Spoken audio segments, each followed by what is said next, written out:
신명기 15장 1절로 23절의 말씀입니다. 지난주에 저희가 14장을 하면서 끝에 결론을 이렇게 내렸습니다. 11조에 관한 부분이었지만 예물 전체에 대해서 마음에 정한 대로 하되 정말 즐거운 마음으로 해야 하나님께서 우리를 사랑하시고 복을 주신다. 그런 말씀을 나눴었습니다. 그리고 오늘 전체 내용을 조금 제가 요약해 드리겠지만 중점적으로 저희들이 말씀을 상고할 부분은 이웃 사랑에 관한 부분입니다.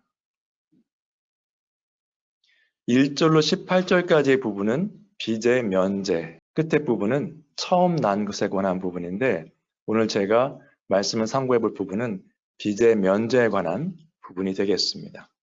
그래서 참고하실 그 구절들이 있기 때문에 밑에 한번 보시고 더 디테일한 거를 이제 배우고 싶으시면 그쪽을 보시면 되겠습니다. 빚의 면제분에 관한 부분에서 1절과 2절이 이렇게 시작되죠. 매 7년 끝에는 면제하라 라고 되어 있습니다. 그 규례가 어떤가?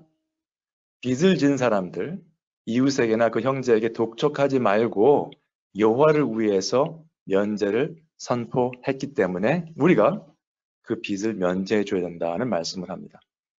결국 우리가 이런 일들을 하는 것도 선행을 하는 것도 하나님께서 하나님을 위해서 면제를 선포하셨기 때문에 가능하다는 것이죠.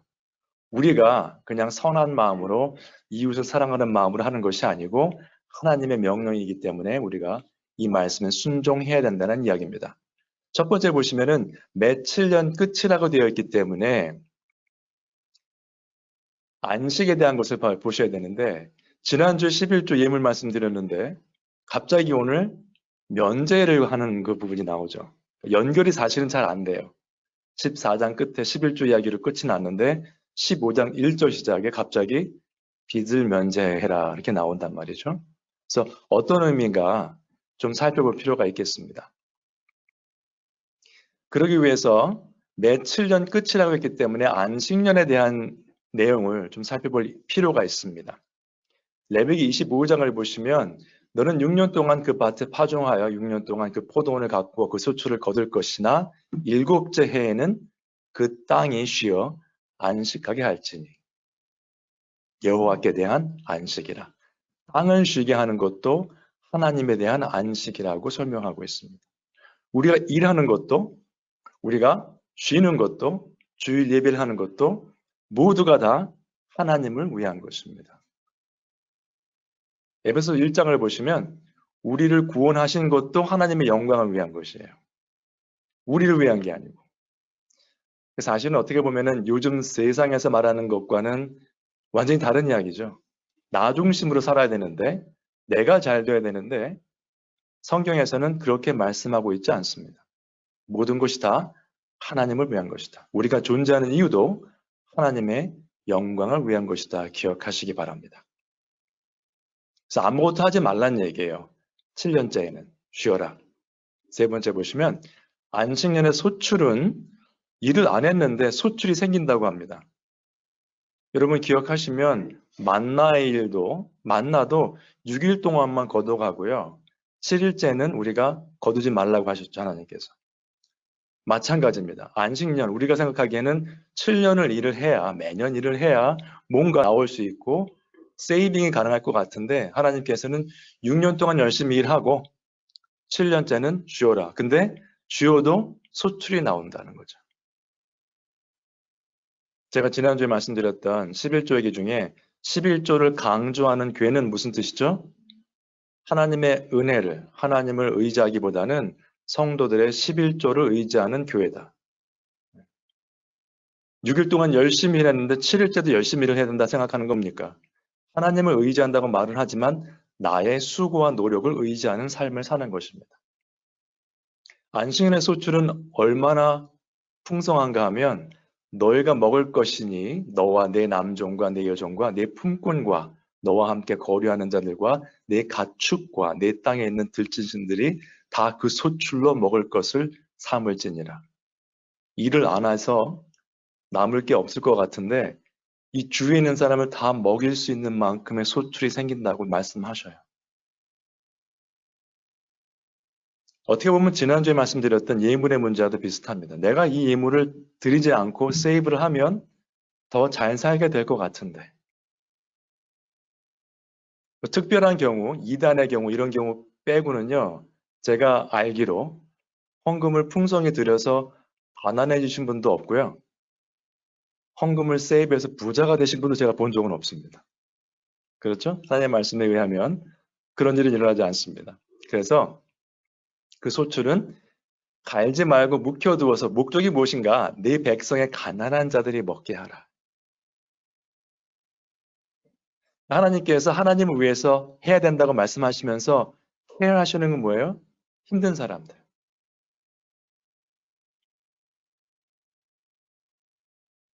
그래서 오늘 7절에 보시면, 본문의 7절에 보시면 가난한 형제에 대한 이야기가 나옵니다.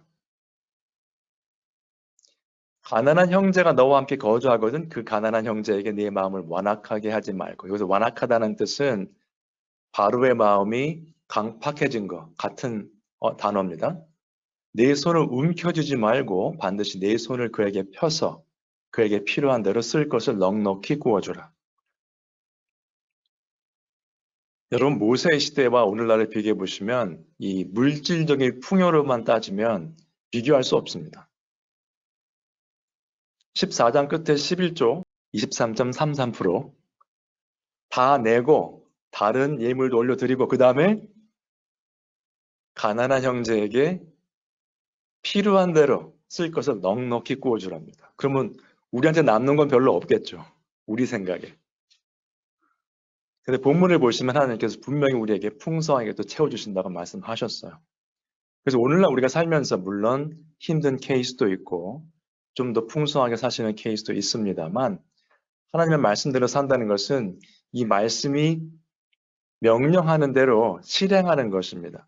그냥 알고 있는 분들은 많아요, 사실. 신앙생활 혹은 교회를 다니시는 분들은 들은 것이 있기 때문에 알고 있는 것은 많습니다. 다 아는 내용인데 실제로 행함이 있는 분들이 많지 않은 게 문제죠. 제가 조금 이따가 그 부분도 설명드리겠습니다만. 그럼 적용을 하면 이렇습니다. 야고보서에 나오시면 부유하게 보이는 사람과 그렇지 않은 사람이 교회에 들어왔을 때의 반응입니다. 부자같이 보이는 사람한테는 눈여겨보고 말하되 여기 좋은 자리에 앉으소서. 돈이 좀 있는 사람이 들어온 것 같다. 그거죠. 가난한 사람에게는 너는 거기 서 있든지 내 발등상 아래 있든지 해라. 차별한다는 겁니다. 교회 안에서. 여러분들 혹시 친구나 아는 분들을 만날 때도 혹시 차별이 있을 수 있어요. 식구 중에도 그런 일이 있다고 합니다. 근데 우리가 그것을 하지 말아야 되는 이유가 뭐냐면 우리는 영광의 주 곧 우리 주 예수 그리스도에 대한 믿음이 있는 사람들이기 때문에 그렇다는 겁니다. 세상적으로는요, 나한테 잘해주고 돈 쓰는 사람한테 땡큐하고 더 잘해주고 싶은 마음이 들 수밖에 없어요. 감사해야죠, 사실은. 그걸 하지 말라는 뜻이 아니고 그것 때문에 차별하지 말라는 거죠. 성경에서는 분명히 풍성하게 나눠주라고 되어 있어요. 근데 이런 본문, 또는 이제 신약에 나오는 여러 본문을 가지고 이것을 사회주의나 공산주의 쪽으로 가려고 하는 분들이 있습니다. 제가 이 말씀을 드리는 이유는 교회에서 성경을 말씀을 강론하는데 우리 삶과 전혀 관계가 없는 것처럼 들으세요. 많은 경우. 이념의 문제죠. 이런 것들을 성경적으로 풀어가셔야 돼요. 그럼 사회주의 공산주의는 무엇인가? 공동생산의 공동분배입니다. 사회 전체 평등을 추구하는 이론이죠. 인간의 눈으로 볼 때는 굉장히 공정합니다. 다 똑같이 살자는 이야기예요. 설명을 좀 드릴게요. 성경에서 말하는 분배는 이런 내용입니다. 사도행전 보시면은 초대교회의 모습이에요. 이게 사도행전에 나오다가 그 다음에는 안 나오는 내용인데, 그러니까 아마 스탑한 것 같아요. 함께 읽으시죠. 여기 오른쪽에 있는 블랙 포인트요. 시작. 믿는 사람이 다 함께 있어 모든 물건을 서로 통용하고 또 재산과 소유를 팔아 각 사람의 필요를 따라 나눠주며 계속합니다. 날마다 마음을 같이하여 성전에 모이기를 힘쓰고 집에서 떡을 떼며 기쁨과 순전한 마음으로 음식을 먹고 하나님을 찬미하며 모든 물건을 통용하고 재산과 소유를 팔아 각 사람의 필요를 따라 나눠주면 사회주의다라고 주장하는 사람들이 있습니다. 앞뒤 문맥도 보지 않고 계속해서 가는 거죠. 그것이 평화롭고 평등한 사회다. 아무리 보아도 이것은 예배 공동체이고 자원하는 마음으로 감사하는 마음으로 하는 일입니다. 두 번째 블랙 포인트 보시면 날마다 마음을 같이하여 성전에 모이기를 힘쓰고 그냥 재산을 나누는 게 포인트가 아니고요. 성전에 모여서 집에서 떡을 떼며 기쁨과 순전한 마음으로 음식을 먹고 하나님을 찬미했다고 되어 있습니다. 포인트는 물질을 나누는 게 아니라 하나님을 찬미하는데 함께 동참하는 것이었습니다. 그럼 사회주의, 공산주의는 뭡니까? 왜 말씀을 드리냐면 칼 막스하고 프레드릭 앵겔이 말한 것은 뭐냐면 답은 자본주의는 인간의 그런 욕심 때문에 무너지게 되어 있다. 그러면 사회주의를 할 것이고 사회주의가 발전하면 공산주의가 된다고 말을 하고 있어요. 그 사람들의 책에 보시면 자연적인 현상이다. 반드시 자본주의는 무너지고 그 다음에 사회주의를 할 것이 그 다음에 궁극적으로는 공산주의를 갈 것이 맞다. 인간의 본성상. 그렇게 가르치고 있어요. 이 사람들은. 계급과 빈부격차에 관한 이야기를 합니다. 이 사람들 얘기는. 계급 간의 갈등이죠. 칼 마르크스가 말한 이 이론이 지금도 행해지고 있습니다. 이 미국 땅에서도. 이 갈등이라는 것이거든요. 결국. 부자와 가난한 자들 간의 갈등. 흑백 간의 갈등. 갈등 논리로 가고 있습니다. 타락한 세상을 바꾸자. 이 사람들은 리폼이 아니고요. 레볼루션입니다. 혁명입니다. 주장하는 게 뭐죠? 물질의 공정한 분배입니다. 부유층과 빈곤층이 없어져야 된다. 차별이 없어져야 된다. 성경적으로 보신 것처럼 저렇게 부유층에 있는 것을 뺏어서 빈곤층에 주면 만족과 감사가 있을까요? 그리고 빼앗기는 사람, 받는 사람은요. 말할 권리가 없어요. 주는 대로 받는 겁니다. 더 받고 싶어도 못 받아요. 거기에 감사가 있을까요? 나 더 받고 싶은데 이게 뭐지? 이거밖에 안 되나? 그리고 부유층에서 뺏어서 빈곤층에 준다고 했는데 처음에는 말이 되죠. 처음에는 부유층이 있으니까. 부유층 거 다 뺏어서 주고 평등하게 되면 그 다음에 누구 거 뺏습니까? 뺏을 게 없죠. 그러면 같이 공동 생산해요. 내가 남의 10배를 일을 해도 똑같이 분배받습니다. 그러면 뭐죠? 일 열심히 할 필요 없습니다. 다 같이 못 살자는 이야기예요. 그래서 그들이 주장하는 것은 인간이 만드는 공정한 세상으로 가자는 이야기인데 이게 왜 문제인가 하면 제가 말씀드린 이유는 뭐냐면 이러한 이념적인 이야기도 성경적으로 풀으셔야 돼요. 유물론이거든요. materialism이에요. 이 사람들이 주장하는 것은. 칼 막스가 뭐라고 했습니까? 종교는 하나님을 믿는 것은 마약과 같은 것이다. 인간에게 병폐다. 민폐를 끼치는 거기 때문에 하나님 존재, 종교 없애야 된다는 겁니다. 여러분 공산주의 국가에서 그냥 폼으로 보이기 위한 교회들이 있었습니다만 실제로 신앙의 자유 없습니다. 왜냐하면 그들은 신앙생활 자체를 인정하지 않아요. 하나님 자체를 인정하지 않습니다. 유물론은 결국 하나님을 부정하는 것인데 그리고 인간이 만드는 공정한 세상을 만듭시다. 우리끼리 합시다. 갈등을 해소합시다. 무슨 얘기입니까? 바벨탑 쌓자는 이야기입니다. 바벨탑. 하나님 없이 우리가 합시다. 힘을 모아서 합시다. 노동자 여러분 우리가 합시다. 뭡니까? 하나님 없이 내가 하겠다. 바벨탑. 우리는 교회를 다니면서도 바벨탑 짓는 것에 대해서 맞다고 주장하는 사람들이 얼마나 많은지 모릅니다. 그러면 이런 것들이 개인과 가정과 교회에서 대화가 이루어져야 돼요. 여러분 자녀를 키우시면서 어떤 대화하셨어요? 그냥 막연하게 말씀만 보라고 하시면 안 돼요. 여러분들께서 준비하셔서 우리 크리스천들은 우리가 돈 버는 걸 어떻게 매니저 될 것이냐. 그 다음에 사회에서 말하는 지금 우리가 듣고 있는 사회 정의가 뭐냐. 성경적인 사회 정의가 무엇이냐? 성경적인 정치가 무엇인가? 가운데 있는 책은 웨인 그루덤이라는 분이 쓴 책인데 저분은 조직신학의 대가입니다. 저분이 성경적인 정치란 책을 썼는데 굉장히 인기가 없어요, 저 책이. 요즘 세상에 안 맞거든요. 무슨 성경적으로 정치를 합니까? 그래도 정치와 종교는 분리돼야 되는 것 아닙니까? 우리가 그렇게 듣죠? 정치와 종교는 분리돼야 된다. 그 정치와 종교를 분리해야 된다는 말을 들으실 때 그 이해를 하셔야 돼요. 그게 무슨 뜻인지를. 여러분들 보통 정치와 종교는 분리된다고 하면 어떤 뜻으로 이해하십니까? 우리 종교인들은 정치와 무관해야 된다. 교회에서는 정치 얘기를 하면 안 된다. 뭐 이렇게 아마 이해하실 거예요. 미국 헌법의 수종조항 1호가 이렇습니다. 법을 만들 수 없게 되어 있는데 어떤 법인가 하면 교회를 세우는 거라든가 종교 행위를 하는 것을 막는 법을 세울 수 없다는 것이에요. 스테이트에서, 나라에서. 그리고 거기에 뭐가 추가로 되어 있냐면 freedom of speech, 자유로운 그 언론의 보장이죠. 그리고 자유롭게 모일 수 있는 거. peaceably to assemble, 모일 수 있는 거. 그런 권리를 다 보장했습니다. 근데 종교와 정치, 뭐 이거 분리, 이 부분에 대한 내용은 어떻게 그 표현이 시작됐냐면 그 토마스 제퍼슨이 이제 1801년도에 대통령이 됐잖아요. 그래가지고 있는데 커네티컷 주에 있는 댄베리 그 침례 연합에서 편지를 보냈습니다. 1801년 겨울에 이걸 보냈어요. 나라에서 우리가 종교 행위하는 거, 하나님을 섬기는 것을 이렇게 막 이래라 저래라 할 수 없는 거 아닙니까? 라는 질문이 있었어요. 그 편지 내용에.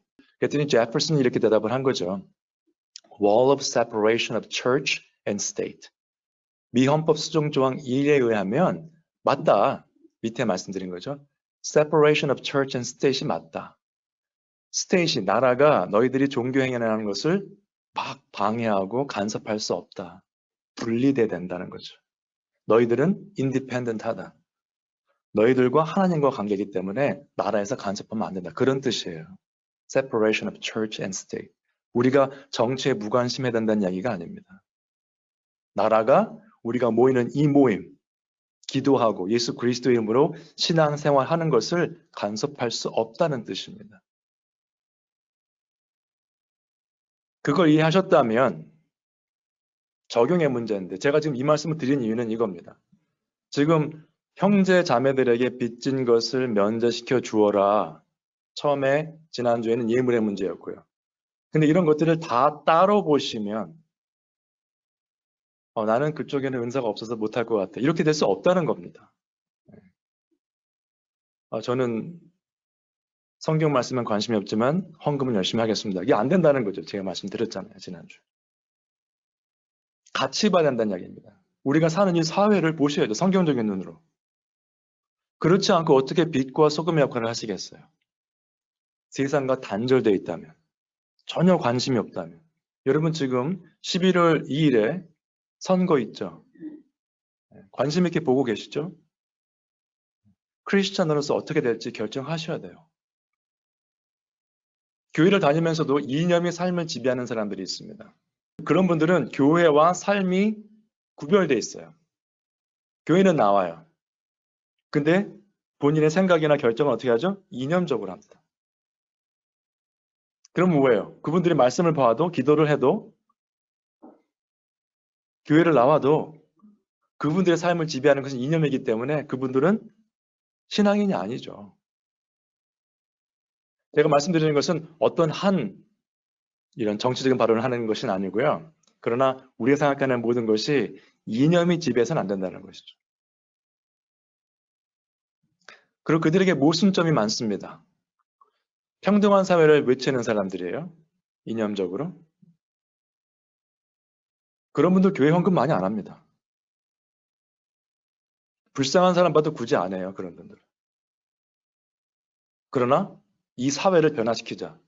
멋있는 주장을 합니다. 제가 지난번에 설문조사 하는 걸 봤는데 미국 애들인데요. 학생들과 이런 왜 길에서 왜 설문조사 하잖아요. 질문하는데 미국에 못 사는 사람들, 빈곤층과 불법 이민자들을 어떻게 될까요? 질문했어요. 많은 젊은 사람들이 다 받아줘야 되고 물질적으로 도와줘야 된다 답을 합니다. 우리나라는 오픈돼 있다. 다 받아서 사랑으로 감싸고 다 제공해줘야 된다. 그렇게 말들 하더라고요. 대부분이. 그래서 그 대답한 사람들에게 또 질문을 했습니다. 그러려면 비용이 많이 든다. 그들에게 교육도 시켜줘야 되고 의료시설이며 숙식 제공해야 되겠죠. 그 불쌍한 사람들 돕기 위해서 다만 20불이라도 줄 수 없겠는가 인터뷰를 했어요. 한 사람도 돈 안 냅니다. 그럼 이 비용을 누가 냅니까? 그랬더니 뭐라고 할까요? 부자가 내야 되든지 정부가 내야 된다고 말을 해요. 이념적으로 그 사람들 도와줘야 됩니다. 말하는 사람들 중에서 실제로 지갑을 열어서 20불이라도 주는 사람이 한 명도 없었어요. 그 설문조사에. 여러분 어떻게 생각하세요? 그럼 그분들이 말하는 게 정말 생각과 행동이 일치하는 겁니까? 나는 예수님을 사랑한다고 하면서 말씀도 안 보고 기도도 하지 않고 교회에서 섬기지도 않고 아무것도 안 하면서 나는 예수님 사랑합니다. 구원받았습니다. 말하는 것과 삶이 전혀 일치가 안 되면 어떻게 되겠습니까? 굉장히 모순된 삶을 살고 있는 사람들이 가득 찼습니다. 그러나 말씀에 순종하는 사람은 오늘처럼 형제들에게 빚을 면제해라. 그 뭐 어려운 내용 아니잖아요, 사실은. 제가 설명을 많이 드려야 되는 부분은 아니거든요. 말씀에 순종하는 사람은 신앙 자체, 삶 자체가 신앙생활이에요. 무엇을 하든지 직장 생활을 하든 정치 뉴스를 보든 경제 뉴스를 보든 다 신앙적인 눈으로 봅니다. 그 모든 면에서 성경적으로 하니까 사람들이 뭐라고 해요? 답답하다 그러죠. 무슨 성경만 붙잡고 성경적으로 뭐 답답하죠. 네. 근데 여러분 당장 눈의 이익은 우리가 성경적으로 하면요 그거 놓쳐요. 남들 다 하는 거 안 하게 되거든요 주로. 다 유익되는 것 같은데 우리는 안 합니다. 성경적으로 이렇게 고찰하기 때문에. 장기적으로 보면요 굉장히 기쁘고 감사하고 풍족한 삶을 살고 있어요. 정말 그래요 여러분. 세상적으로도요 가르치는 사람들이 어떻게 하는지 아십니까? 돈만 벌려고 하면 그 사람은 돈을 못 번다고 합니다. 세상적으로도. 그런데 다른 사람들을 섬기면 돈이 따라온다고 합니다. 무슨 뜻일까요? 마이크로소프트를 보시면 컴퓨터 사시면 다 마이크로소프트 깔려 있잖아요. 그 사람이 이 모든 사람들을 섬긴 거예요. 그걸로 마이크로소프트 패키지로. 다 사니까 돈을 벌게 돼 있죠. 많이 섬길수록 들어옵니다. 이 비즈니스의 철학입니다. 그래서 모르면 성경적으로 고지식한 것 같지만 그게 맞고요. 지금 저희 버지니아에 살고 있죠, 저희가. 근데 버지니아 주에 여러분 크리스찬들의 퍼센티지, 나는 크리스찬입니다 하는 사람들이 몇 프로나 될까요? 한 2020년 정도 통계인데 지금 버지니아에 한 806, 70만 명 정도의 인구가 있다고 합니다. 그 중에서 크리스찬입니다라고 하는 사람의 퍼센티지가 73%입니다. 그런데 지금 어떻게 돼 있습니까? 이 버지니아의 정책들이 낙태도 오케이, 동성연애도 오케이, 뭐 학교에서 가르치는 거 뭘 가르쳐도 있어. 인종 간의 문제 같은 거 가르쳐도 있어. 오케이. 저 사람들은 크리스천이라고 말을 하고 교회를 다닐지는 모르지만 저 사람들은 이념이 삶을 지배하는 사람들입니다.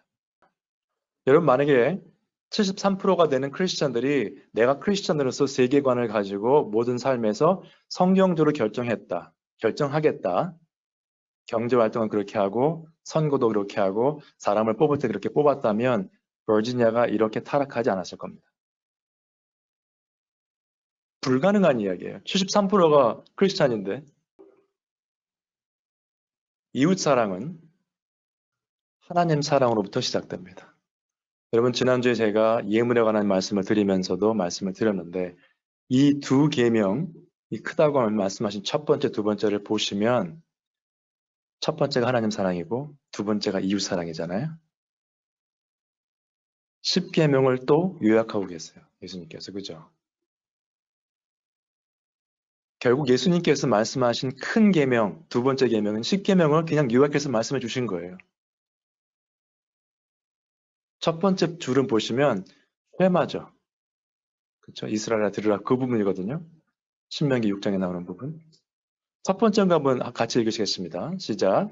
예수께서 이르시되 네 마음을 다하고 목숨을 다하고 뜻을 다하여 주 너의 하나님을 사랑하라 하셨으니 이것이 크고 첫째 되는 계명이요. 까지만요. 여러분 우리가 우리의 마음을 다하고 목숨을 다하고 뜻을 다하여 주 너의 하나님을 사랑하라는 말씀을 많이 들으셨어요. 신앙생활 오래 하셨죠? 한번 본인의 신앙생활, 이제까지 오신 그 생활을 한번 돌아보시기 바랍니다. 내가 어떤 순간에 혹은 삶 가운데 내가 언제 내 마음과 목숨과 뜻을 다해서 내 주인, 주님이신 하나님을 사랑한 적이 있었는가? 있으셨다면 할렐루야 감사하셔야 됩니다. 하나님의 은혜. 여러분 자녀를 키우시면서 아이들이 대학교에 가면은 또 다른 주로 갈 수도 있고 그러나 버지니아에 남아 있어도 또 좀 먼 곳에 갈 수 있잖아요. 몇 시간씩 운전해야 되는 그런 거리에 갈 수 있는데 그러면은 여러분 자녀를 사랑하시잖아요. 그러면 아이들이 특히 첫 해에 대학교를 가면 먹고 싶은 게 많다고 합니다. 이 카프테리아도 그렇고 사 먹는 것도 한계가 있고 먹다 보면 집에서 먹던 음식이 생각이 나면 전화가 온대요. 이건 뭐 100%예요, 100%. 그죠? 아마 의사님도 경험하셨을 텐데 오면은 뭐 라면부터 해가지고 뭐 먹고 싶은 게 많대요. 그러면 부모들은 어떡합니까? 4시간, 5시간 운전하는 그 거리라더라도 그거 바리바리 싸가지고 가세요. 주로 토요일 날 가셔서 음식 다 정리해 주시고 한 끼 식사하시고 그날로 옵니다. 왜? 그 다음날 또 교회 가야 되니까. 근데 내려가는 길, 올라오는 길이 마음이 어때요? 아, 가기 싫은데. 이러고 안 갑니다. 부모들이 그런 부모가 어딨어요. 아, 이거 빨리 가서 해줘야 되겠다. 애가 좋아하겠지? 얼마나 좋아할까? 기쁜 마음으로 가죠. 가서 아이가 잘 먹는 거 보고 오면요. 올라오는데 4시간, 5시간 지나는 거 그냥 금방입니다.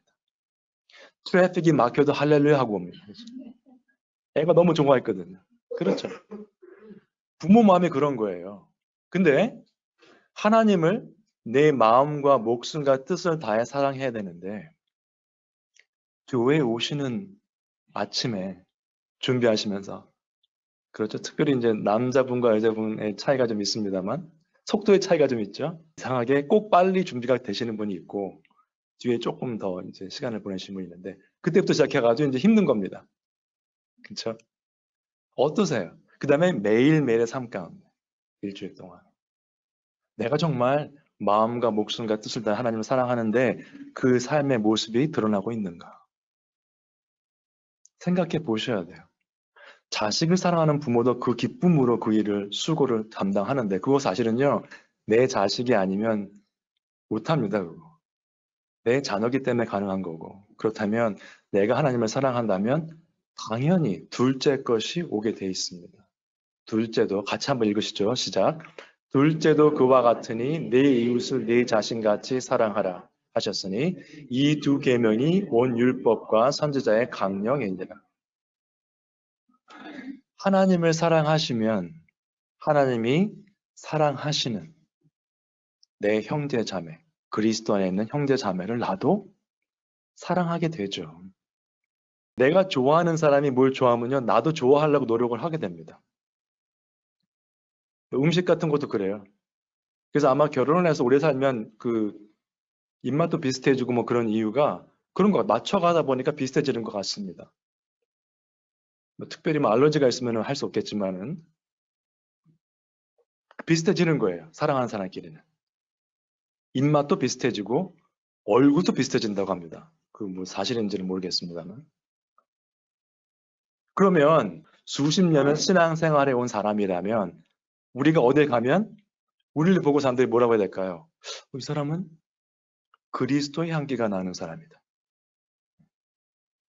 제가 수년 전에 말씀드렸습니다만 저희가 김치를 많이 먹고 이 마늘을 많이 먹기 때문에 한국 사람이 지나가면 제가 뭐 꼭 말을 안 해도 마늘 냄새가 쫙 나죠. 미국 사람들이 그렇게 말을 하더라고요. 마늘 냄새 난다고.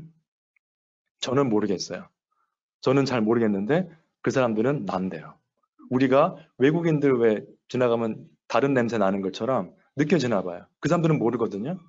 마찬가지예요. 우리가 그리스도인입니다. 아까 버지니아 사람 73%가 그리스도인입니다. 그 말하는 게 중요한 게 아니고요. 사람들이 우리를 보면서 저 사람은 그리스도인인가 보다. 네. 혹시 크리스천입니까? 이런 질문을 받으셔야 돼요. 내가 이 명패를 안 달고 다녀도 사람들이 알아야 됩니다. 여러분, 아까 형제를 차별하지 말라고 했는데 그것은 커뮤니티 안에서의 말이 1차적인 이야기고요. 가장 사람들을 잘 비즈니스 하시는 분들이 말하는 것 중에 판단할 수 있는 것 중에 하나가 이겁니다. 식당에 같이 가면 안답니다. 식당에서 서브 하시는 사람들한테 말하는 태도를 보면 안답니다. 어떤 사람인지. 손님은 왕이다 해가지고 그냥 아주 이 사람들을 낮게 보고 말을 좀 낮은 사람한테 하는 것처럼 하는 경우가 있다고 합니다. 예의 없이.